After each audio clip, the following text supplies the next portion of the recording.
If you manage drone operations across a mine site, utility network, port, construction project, or any large industrial environment, you probably already know your airspace is getting more and more congested. Internal drone operations are scaling rapidly.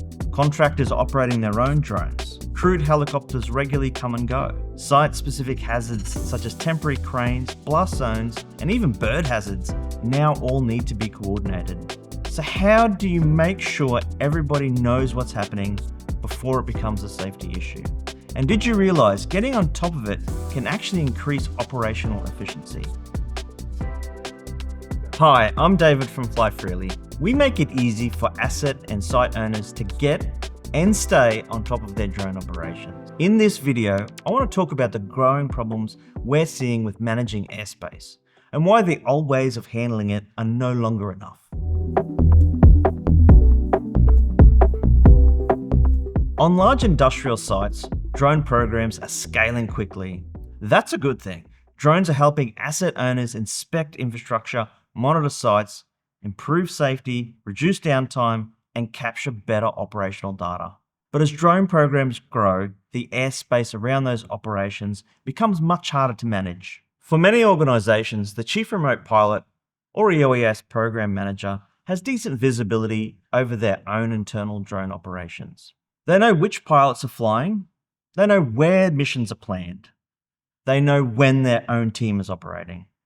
But that's only part of the picture. Where it breaks down is understanding what other contractors are doing, what helicopter operations are planned, and which part of the site might currently be off limits. But too often, that information lives in different places. An email, a whiteboard, a spreadsheet, a phone call, a conversation that only one person heard. In many cases, one coordinator is expected to hold all of that information in their head and make decisions in real time. That's not just inefficient, it's a genuine safety risk. Airspace conflicts at industrial sites can have serious consequences. As UAS programs scale, and they're scaling fast, that model is completely unsustainable. You cannot run a safe, world-class drone program on spreadsheets and memory. For asset owners, this is a serious operational concern across all levels. To avoid any potential conflicts, drone activity may be severely limited, impacting operation efficiency. Additionally, the adoption of new technologies such as drone in a box can be vetoed as too risky in the current management framework. As drone operations become more integrated into day-to-day operations and rapidly evolve, the systems used to manage them need to evolve as well.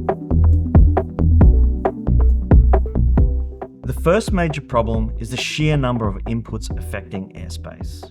In a simple drone program, you might only need to know where your own pilots are flying. But in a mature site operation, you need to know much more. You need to know about contractor UAV activity, crewed aviation, temporary structures, site-specific hazards, restricted work zones, blast schedules, emergency activity, and even operational changes.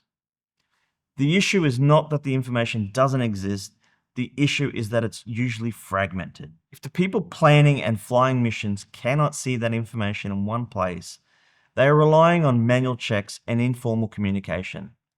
That's where risk enters the system. In simple terms, deconfliction means making sure different activities avoid interfering with each other. For example, you don't want a drone mission planned in the same area and time window as crewed aviation activity. You don't want a contractor UAV operating in an area where another team is already flying. You don't want pilots launching near a temporary hazard they were never told about. Historically, a lot of this has been handled manually. That can work when a program is small, but it does not scale. As activity increases, deconfliction needs to be built into the planning workflow itself. When a pilot plans a mission, the system should be able to surface relevant conflicts before they take off. If there is a hazard, they should see it. Or if there is an overlap, they should be alerted. If approval is required, that approval should be part of the process. This moves airspace management away from individual memory into a repeatable operational system.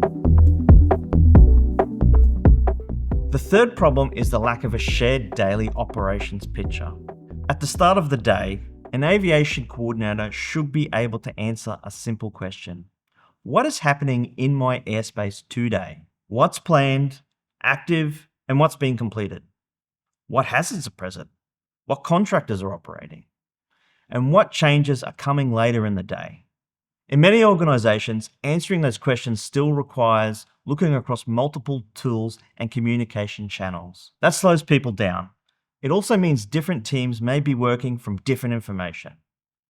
A shared daily view changes that. It gives the coordinator, pilots, contractors, and operational stakeholders a common picture of the site. Everyone can see the same map, the same time windows, the same hazards, the same planned activity. That creates better awareness, better decisions, and safer operations. One of the interesting outcomes we've seen is that better airspace management can actually help asset owners open up more operational capability. Some organizations restrict large areas of airspace simply because they're not confident that everyone has the right information. That caution is understandable. But when pilots and contractors can see the same operational picture, acknowledge hazards, and plan around known conflicts, coordinators can make more informed decisions. That can mean fuel blanket restrictions, more missions completed, and more value for the drone program. And most importantly, it means safety decisions are based on visibility rather than guesswork. So, if you're an asset owner, chief remote pilot, UAS program manager, or an aviation coordinator, now is the time to look closely at how your airspace is being managed. Ask yourself, can we see all the drone activity across our sites? Can we see contractor activity? Can we see crewed aviation, hazards, and temporary restrictions? Can pilots access that information before they fly? Can we prove that the right checks and approvals happened? If the answer is no, your airspace management process may already be under pressure. To learn more or for help with your airspace management, visit flyfreely.io on the link below.